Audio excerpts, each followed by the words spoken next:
It is peach season here in Utah. So today we are making small batch peach crumb bars. Now we moved to Utah a few years ago, built a new home and started with no landscaping, no garden. So when we started our garden, one of the first things we planted was a peach tree. So today we are using peaches right off of my very own peach tree in my backyard. So excited. Now these peach crumb bars have a buttery cookie base, fresh peaches on top, and then a yummy streusel topping on top of the peaches. It is a cross between a peach pie, a peach crisp, a peach crumble, and a butter cookie. So good. Now, if you're looking for a peach pie recipe in small batch form, I do have one of those you can find up there, as well as a peach cobbler, which is another delicious way to use up fresh peaches. So today we are using a 9x5 loaf pan, which I have lined with my little parchment sling here. Now, if you missed my video last week, in that video I do a step-by-step tutorial on exactly how to cut this parchment sling, because I get asked that question over and over again, is how do I cut it? So I show you in that video, so check it out up there. Now, if you don't have any parchment paper, you can totally spray your pan with nonstick baking spray. It is just so much easier to remove your bar cookies when you have lined it with a parchment sling. So we've got that ready to go. I have got my oven preheating to 350 degrees Fahrenheit. All right, so this mixture is gonna form our cookie base, and it's also going to form the crumble that goes on top of these peach crumb bars. And we're gonna start with 3/4 of a cup of all-purpose flour. I often get asked too if we can make my recipes gluten-free, and I found that the majority of them were great if you use like Bob Red Mill's cup for cup or some type of cup for cup gluten-free flour. It should work just fine. All right, into this I'm also gonna add a 1/4 cup of granulated sugar and a 1/4 of a teaspoon of baking powder, a nice pinch of salt, and then I'm gonna add in 4 tablespoons of chilled salted butter, and I've just kind of diced it up a little bit. Helps to incorporate faster that way. And I'm gonna use my pastry blender. If you don't have one of these, you can do it with a fork and even just with your hands. But I think this is the easiest way. And you just want to go ahead and blend it together until it is nice kind of a crumbly, small pieces of butter in there. All right, once you've got that all combined, we are gonna add in a little bit of egg. Now I've just taken 1 egg and I've beaten it together in this little ramekin because we don't want to put the whole egg in. We're just gonna start out with a tablespoon, or maybe a tablespoon and a half of beaten egg. Then just take a fork and we're just gonna kind of fluff it together. That egg is just gonna kind of help this mixture to come together a little bit so it's not quite so dry.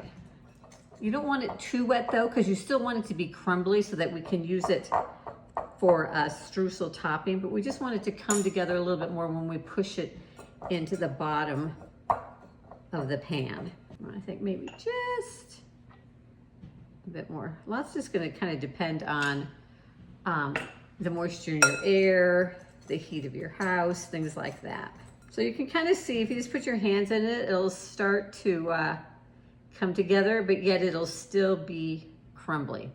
Hope that makes sense. All right, so we're ready. We're gonna I just like to take my finger and draw a line down the middle. We're gonna take half of this mixture and put it into the bottom of our loaf pan. Kind of wanna push it down into an even layer.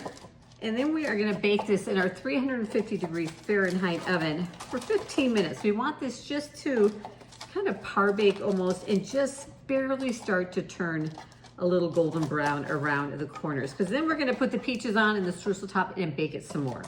But this is just gonna help to make sure before we put those wet peaches on top of the dough that it actually bakes. Because if you have the cold raw dough with the cold peaches, sometimes it doesn't bake quite as well. All right, we're gonna pop this in. I'll be back. All right, here we are. It is out of the oven. You can see it's just starting to turn a little bit golden brown there along the edges. And we are now ready. We're gonna take those peaches that we cut up and add those on top. Now, if they've sat for a little while, just go ahead and maybe drain out any juices. And I'm using 2 peaches. Now, you could also use a different fruit if you wanted to. I have, with this recipe, used blueberries before, which are really yummy. and I'm going to write in the description down below, with blueberries, I add in just a little bit of lemon zest, a little bit of sugar and cornstarch to thicken them because they have a lot more, because they're pretty juicy. But you could also, if you don't, I lost a peach down the side there. If you don't have fresh peaches, you could totally use frozen peaches. And you can actually even just put them in frozen. It just may take your bars a little bit longer to bake if they're frozen. And then we're gonna put the remaining of this mixture over the top, just sprinkle it over the top. And you want this part nice and crumbly. And then we are gonna pop this back in the oven, our 350-degree oven, for about 25 to 30 minutes. It's gonna kind of depend on how many peaches you have in there. If you have more, this time I put maybe a little bit less just because my peaches were a little bit smaller, so I didn't quite have a cup and a half. I like to usually use a cup and a half. And if you really want it peachy, you can use up to 2 cups. And this is ready to go back in the oven, 25, 30 minutes until that crumble mixture starts to turn golden brown. Okay, they are out, they are cool. They smell so buttery, so yummy. But you can see here, I was just able to lift it right out of the pan because of this parchment sling. And I just go ahead and take it out, and they are ready to slice. Now, you got a couple options. You can slice it into 4 good-sized pieces or 8 smaller pieces.